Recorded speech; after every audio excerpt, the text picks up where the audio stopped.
40 நாட்கள் சூரிய பகவானை இப்படி வழிபட்டால் நீங்கள் ஆசைப்பட்ட வேலை உங்களை தேடி வரும்.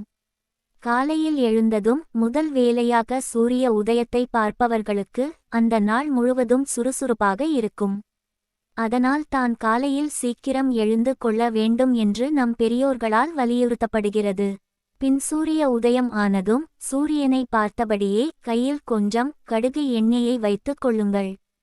சூரியனை வணங்கிவிட்டு கையில் இருக்கும் கடுகு எண்ணெயில் ஒரு சில சொட்டுகளை கீழே தரையில் பூமியில் விடுங்கள். பின்னர் சூரிய பகவானை மனதார பிரார்த்தித்துக் கொள்ளுங்கள். நினைத்த வேலை கிடைக்க வேண்டும், அரசாங்க உத்தியோகம் கிடைக்க வேண்டும். சூரியனை பார்த்தபடி கடுகு எண்ணெய் கீழே பூமியில் விடும் பொழுது கீழ்வரும் இந்த மந்திரத்தை 3 முறை உச்சரியுங்கள்.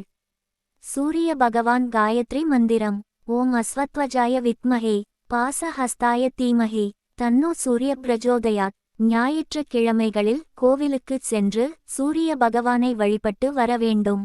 ஒரு தாமிர பாத்திரத்தில் கோதுமையும் சிகப்பு நிற வஸ்திரமும் தாமரை பூவும் வைத்து சூரிய பகவானுக்கு அர்ச்சனை செய்ய வேண்டும். தினமும் சூரிய உதயத்திற்கு முன்பே எழுந்து சூரிய பகவானை வணங்கி வர வேண்டும். ஞாயிற்றுக்கிழமைகளில் வீட்டில் சூரிய பகவானை வேண்டி சர்க்கரை பொங்கல் நைவேத்தியம் வைத்து மேற்கூறிய சூரிய மந்திரத்தை உச்சரித்து பிரார்த்தனை செய்ய வேண்டும். இது போன்ற பரிகாரங்களை தொடர்ந்து சூரிய பகவானுக்கு நீங்கள் செய்து வரும் பொழுது எதிர்பார்த்த வேலை நிச்சயம் அமையும். 40 நாட்கள் தவறாமல் சூரியனை வழிபடுபவர்களுக்கு ஆசைப்பட்ட வேலை கிடைக்கும் என்பது ஐதீகம்.